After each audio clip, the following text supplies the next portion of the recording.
Chag Sameach. Several months ago, earlier this year, I had a conversation with someone who runs a middle-sized legal firm, a lawyer. And it was very, very successfully. And it was a business that he took over from his father. And he was there as a young man and he poured himself into it. And eventually he took it over from his father. And it grew and became even more successful.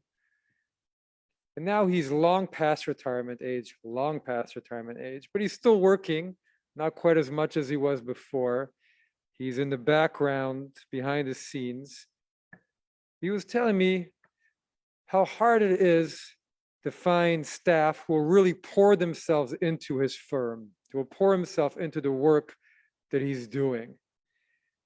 And how for him, it wasn't just a job, it was a place where he dedicated himself. It informed the way he lived the rest of his life.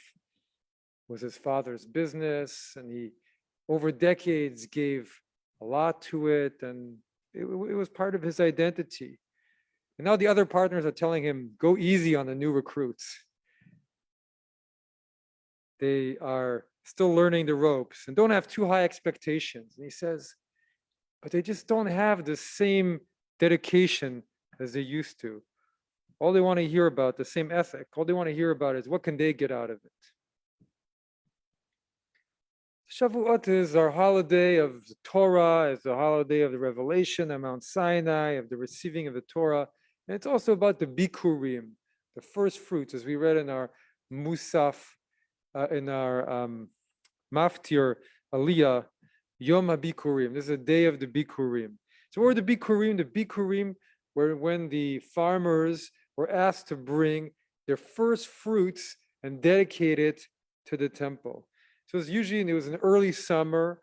It was the grain, the first grains, and they were to make that long journey up to Jerusalem. And there's all these beautiful descriptions of this festive occasion, of the Levites greeting them and musicians playing flute and other instruments. And they would hand over their first fruits. And then the Levites would take it into the temple and place it on the altar as a sign of wonderful gratitude, of opening their hearts to this moment. And then they would express what was in their heart, gratitude for bringing these first fruits and for God giving them a harvest and for bringing them out of Egypt. Arami Oved David, that my father was a wandering Aramean. We talk about this during Pesach. So what was this about? This was about dedication, right? The Torah wanted to train the people, not easy, right, to give over the first fruits of their harvest. Now, you probably think of most farmers when finally they're getting their first fruits of the harvest, they're just happy that they have their first fruits of the harvest. They're not in the mood to go to Jerusalem and bring what's the beginning of everything and give it away. But that's what they were called to do. It was against their instinct. And they had to do it with gratitude and wholehearted sentiment as well. And maybe it was one small part of how the Torah in general asked that of people, to go against their instincts, but to give their best, to dedicate their best to a certain kind of life. Well, God had proposed to them, will you be my holy nation and a kingdom of priests? So what did it mean through all of it?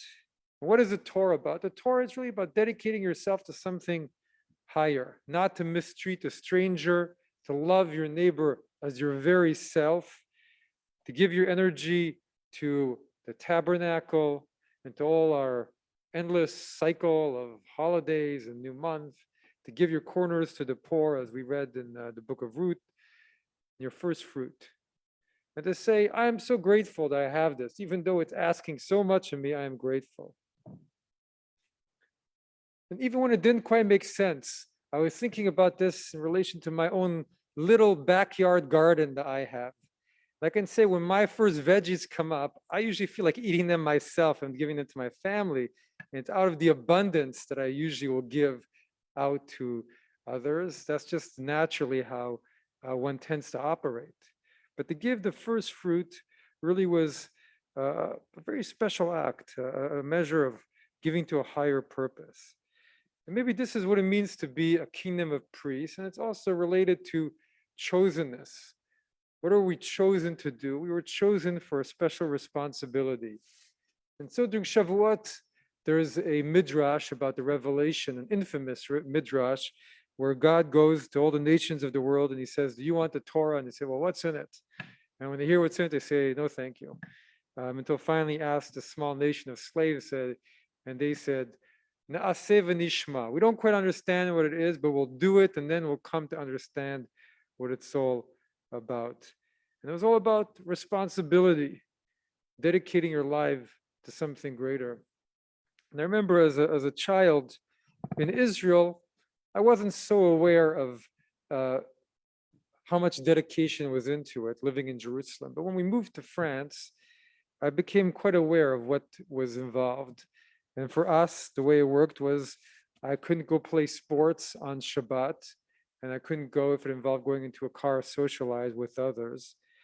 And I remember it wasn't easy, but it also entered my mind. I understood that my parents in Judaism were teaching me that there was something greater involved that was worth the sacrifice, that what it gave in character, what it gave in nobility in life was worth it. And I think in many ways, Judaism asks all of us, however we each do it, to dedicate and to give and to serve, to not completely meld into the general culture here, to fast a day or several days a year, or even for a 13-year-old to give a whole year of their life learning how to chant and all the things they have to do in public in front of before others.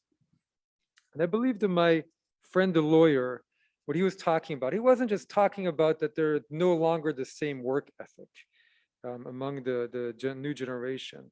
It was not only about that, and he did certainly give very much into his practice. It was also about seeing the work, perhaps a whole chosen profession, not just as a means of sustenance, but as a means of serving others, of building relationships, of serving clients, of having ideals, of bringing meaning even into small parts of life that might not obviously have meaning. And even if the work did not always have what we would understand as meaning, still finding meaning within the process of dedication to it. And the path of Torah ultimately and of first fruits was not meant just to dedicate to us, the Jewish people, or to our God. It was really a means of serving all of humanity. So many of our prayers end with this universal idea. And as we've seen as our place through history, all the persecution we've seen, and now allows us to be sensitive to persecution elsewhere and to be alive with ideals and to keep expanding our hearts and thoughts until, as we say in the Aleinu, Bayom Ahu Yadonai Echad U'Shmo Echad, till that day when God will be one and his name will be one, and we follow him to the mountain surrounded by all peoples to give the fruits of all this service, of all these millennia of dedication. And that way we'll know that all of it was worth it. All the dedication that was put in by us and our ancestors through all those thousands of years was the way to live, and there's no better way. Chag Sameach.